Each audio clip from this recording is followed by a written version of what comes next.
Hello and welcome back to my channel. Katie here, the Silver Linings Campaign, and I am coming back with another video, and this time it's not really something that's exclusive. Can I have my phone? Thank you. Here. Have a ball. Something that's not exclusive to foster children, and that is really tons of people in this world are crappy. They're just crappy people. There's really nothing else to say about them. They have issues. Some of them are highly traumatized themselves, and they've never gotten help for it, and that trauma has manifested itself in really ugly ways. So what do you do when someone who is completely ignorant to their own flaws, and they hurt you, and they refuse to admit it, they refuse to even acknowledge it, and you're sitting here with this big old broken heart, and they're over there acting like nothing even happened? There's no reason. I've had to deal with this a lot in my life. There's been a lot of times where there is no closure, there's no apologies. You really just have to close the book on the chapter, just close the book and put it down and walk away from it. It no longer serves you. And that's kind of what I want to talk about today. And just talking about how you can get past that, because so many times the beginning of our healing process begins with some kind of closure, or begins with justice or an apology or what have you. And if that doesn't happen for you, or that has not happened for you, I'm going to tell you, brother, sister, I'm with you. I'm with you on that. And these are some things. I have notes, so hopefully this isn't a long video. These are some things that really happened and really helped me cope with the things that really happened. The first thing that really changed my perspective was just stop and take it less personal.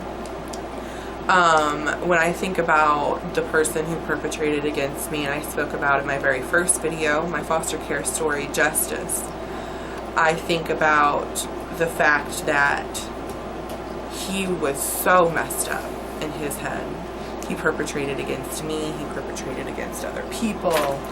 He more than likely was perpetrated against as a child. He was messed up. He was a messed up individual. And really, a lot of us, we're hurt for no fault of our own at all. We are hurt a lot of the times just because we were with the wrong person in the wrong place, with not enough supervision or not the right supervision. So the first thing I did was just stop taking it so personal. It's nothing to do with me. He was such a flawed person, and he hurt me and a lot of other people because nobody else put an end to it. And that really, I guess that just really helped me with not looking at it in such, oh my, why did he hurt me? Why did he do that? How could he do that? Like,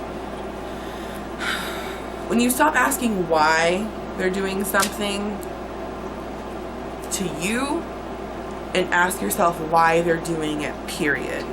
And that really helps me understand it, or at least for me to move on with some of it, because things like that situation had nothing to do with me at all, really. I mean, I was there, unfortunately, I was the victim, but most of it was him and his issues and his unresolved trauma, truly, that caused him to be the kind of person that he was.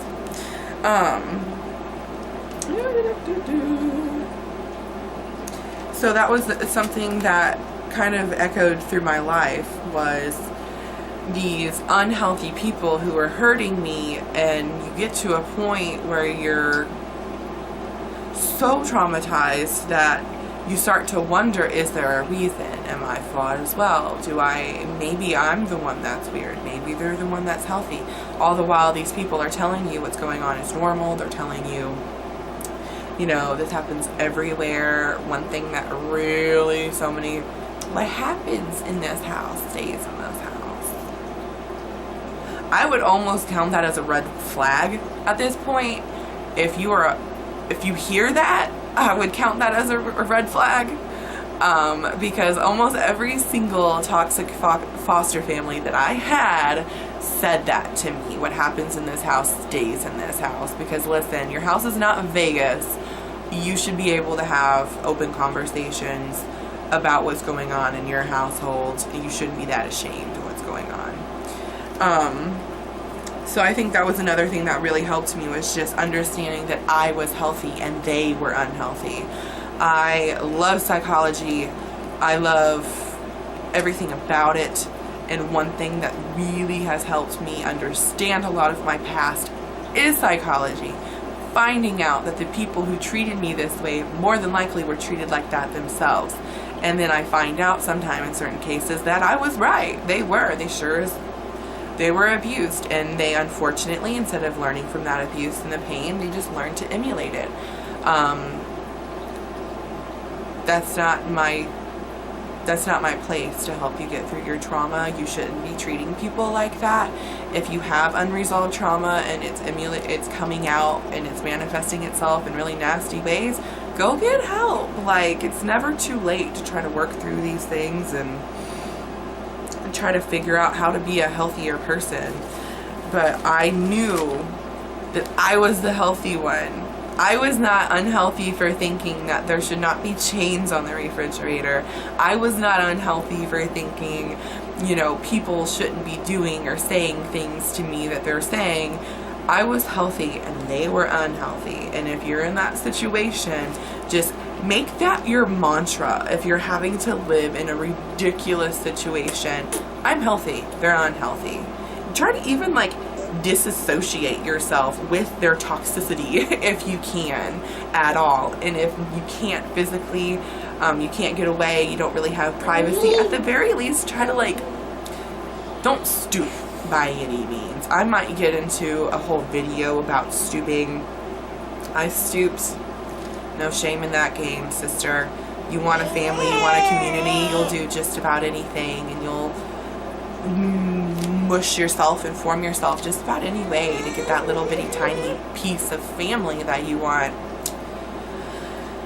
It's just not worth it. And I probably will do a whole video on that someday. Let's see. So I guess that's really all that I had to say about that. I was looking at my notes. I guess just remember that these are, a lot of times, the people who perpetrate against us, who hurt us the most, are heavily traumatized people themselves. Is that an excuse? Absolutely not. That is not an excuse. I'm a heavily traumatized person, and I will never hurt this little being. Alright? Never. Ever. It has never even crossed my mind. So just because you are a traumatized person does not mean that you have the right or even the excuse to traumatize others. But remember that these people are heavily, heavily flawed individuals, and if you're looking for a rational response, if you're looking for an apology, if you're looking for any kind of closure that could come from them, I would just, for your sake, say give it up. Like, you might get it, and that would be wonderful, but there's also a really good chance that you won't. And it's just, it would be better if you just put the book down and walk away from it, because it no longer serves you. And I think that's all that I have to say about that. Cut people out of your life if they're toxic. My lord. Because a lot of times as former fosters, we want a family so dang bad, we will put up with the biggest slice of bologna so we can have someone to go be with at Christmas time. I understand.